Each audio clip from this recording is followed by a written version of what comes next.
Hey guys, so I just wanted to do a quick comparison here between the Samsung Galaxy S8 and the iPhone 7 because obviously these are natural competitors here for 2017. We have also charged both of them to 100%. I think the S8 has lost a point already in terms of the battery, so we can see how the battery endurance does hold up here with the two phones, and we're going to first boot them up at the same time. Fresh boot up here. Whoops, let's try that again, and we can see how they power down. And then let's start them up at the same time when they've shut down. It does take the iPhone quite a while to shut down usually, so we'll just wait for it a little bit, and then let's start them up. Go.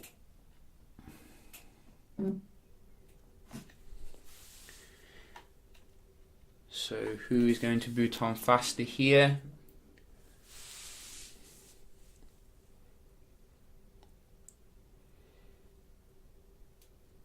Oh, so iPhone 7 is still faster here than the latest Samsung when it comes to the boot up. Very nice performance here from Apple, I gotta say. I mean, you can't beat that optimization. It's only a dual core as well.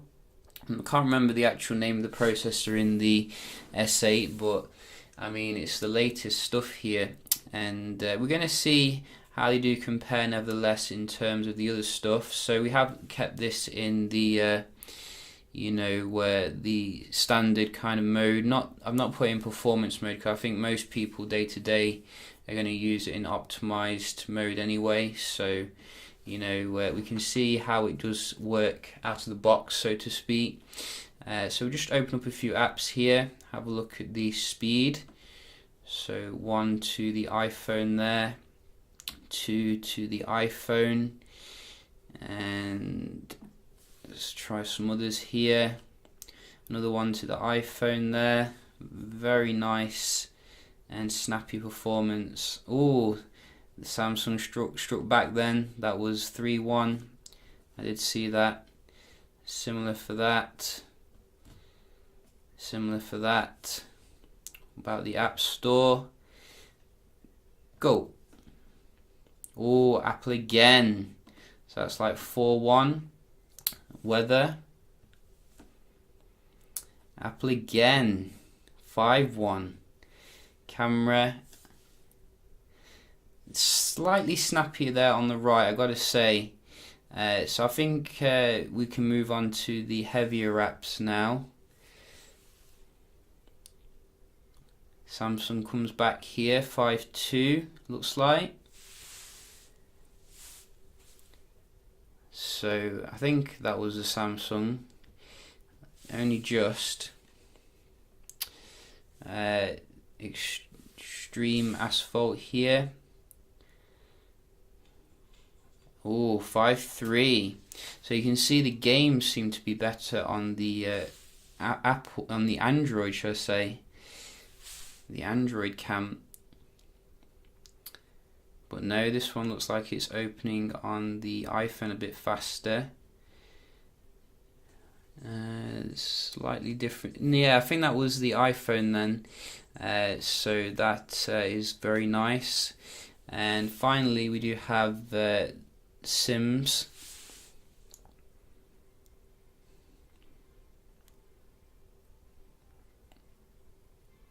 Again, iPhone here. So 2-2 to the games, but you can see overall I think the iPhone has won the speed test in terms of your day-to-day apps. We're going to check out the Wi-Fi performance as well. A lot of people like to see that. So we'll start with the iPhone.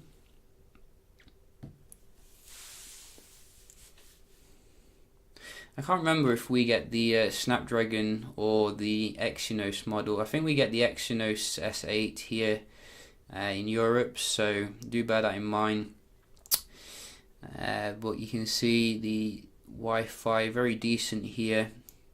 Hasn't even lost a percentage when it comes to the battery, the iPhone. But then again, some people do say it takes a while for it to start draining, so we do bear that in mind. It does look pretty awesome though in terms of the battery, I gotta say. So 97% on the S8. I definitely think could have fit a bigger battery in there, 3500 or something. But it's a very compact phone nevertheless, and you can see the Wi-Fi is stunningly good compared to the iPhone here. Gotta say, I mean, look at that. Let's give the iPhone another chance to redeem itself. We do want to be fair. And I've also taken them apart a little bit. Some people say it can interfere when they're too close. But you can see not able to match the S8 here. And I think the S8 comes with some nice new tech when it comes to the data connection as well. So a little bit faster. I think it supports gigabit connections now or something. So very nice Wi-Fi performance here on the S8. We're going to check out as well some page loads, because that's like your day-to-day kind of usage, real world. Whoops. Let's try that again. So let's go to Google. And let's go. So that looked a little bit snappier on the left there. I have cleared the cache on both of them, and the history, etc. So you can see, it looks like the iPhone's loaded this a little bit faster here. I gotta say, I mean, that was a very incredible performance on the iPhone in terms of loading the pictures, etc. So that is very remarkable. Let's just zoom in a little bit here so you can see. So what can we click on? Little link here.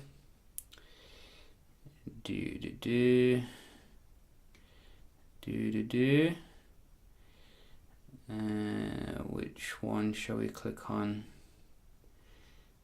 Let's doesn't seem to be anything good news today, everything bad news. Let's just click on something interesting. So the Samsung a little bit snappier there. What about another one? GSM Arena. And go. Samsung again here. So you can see, I think Samsung does have its own browser, and that means that it can increase the performance, like the optimization, which is good. And we're just doing one more here. Apple coming back for the Verge. So I think that's 2-1 to the iPhone here, which is very surprising, gotta say. Maybe it's the screen resolution. Obviously it's not the highest on the iPhone, but very nice performance. You gotta give it to Apple here. Finally, we're just gonna have a look at the multitasking, see if the latest Samsung can handle the RAM. And so far it looks pretty good. Whoops, wrong app. Let's try a different one.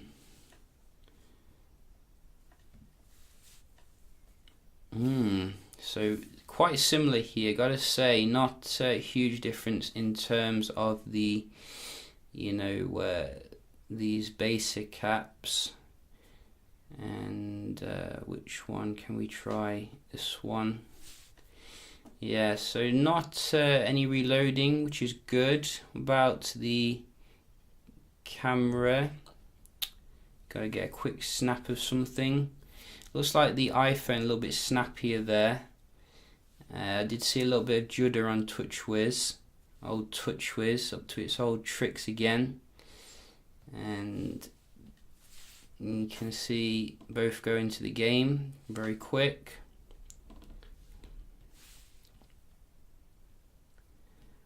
Yeah, this one. A little bit of judder again on the Samsung. I think the iPhone is a little bit better here in terms of the multitasking, you know. And I'm trying to be as non-biased as possible. I mean, it just seems to. I mean, you gotta remark on it though. I mean, the level of optimization here is amazing. On so which one haven't we opened? Where's the sim? So yeah, I think I've got a bit confused with these games here.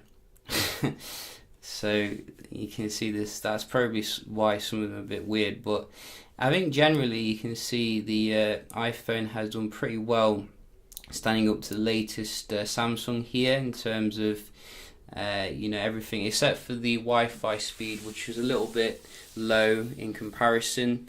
Another thing I was quite interested in was the camera tech. Obviously we do get, I think, the same camera pretty much in the S8 with better software processing this year.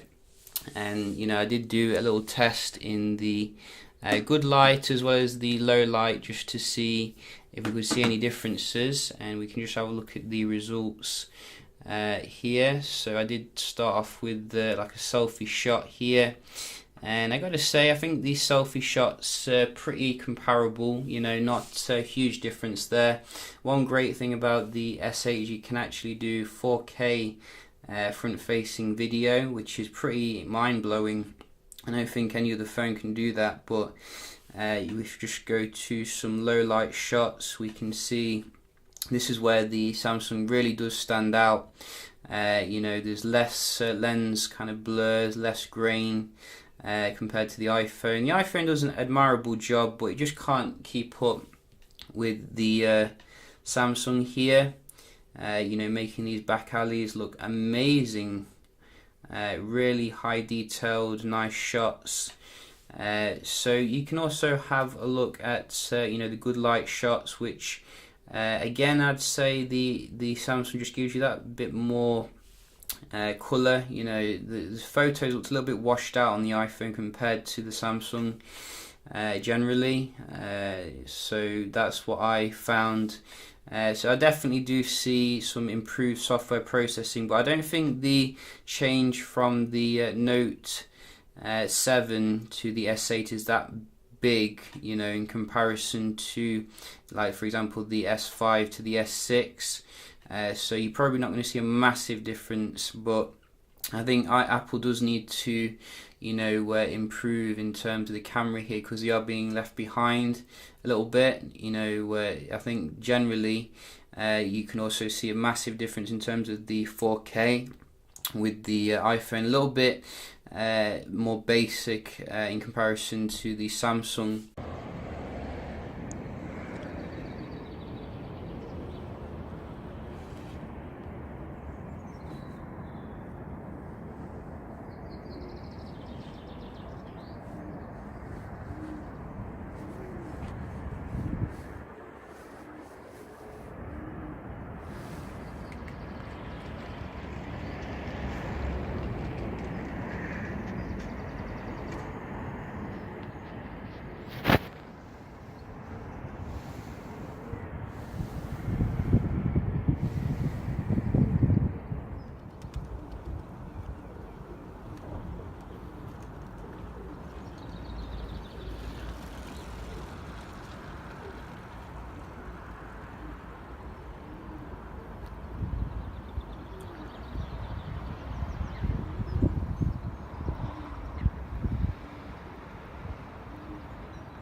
So I think the iPhone did an admirable job trying to keep up here, but is thoroughly outclassed when it comes to the camera experience at the moment.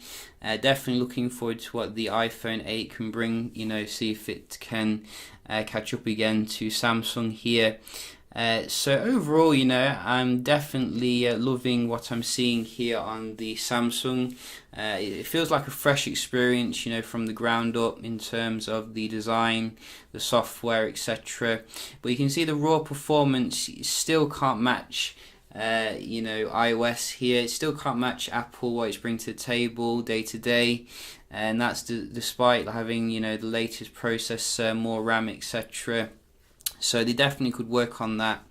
In every other capacity though, in terms of the screen, in terms of the form factor here, this phone just completely kills the iPhone at the moment, in my opinion. It's just no comparison. We've seen some leaked kind of photos of the iPhone 8 which look like they're going to actually make a massive change to design, which I think is basically pressure from Samsung, forcing this change, because they can't go on with this, like 720p display when you've got beautiful devices coming out like this from Samsung at the end of the day. So really digging, what the S8 is bringing to the table here. We'll be doing some other comparisons as well with some other phones like the LG G6, etc. So do stay tuned for that. Hope you found this one helpful, and I'll see you in the next one. Cheers.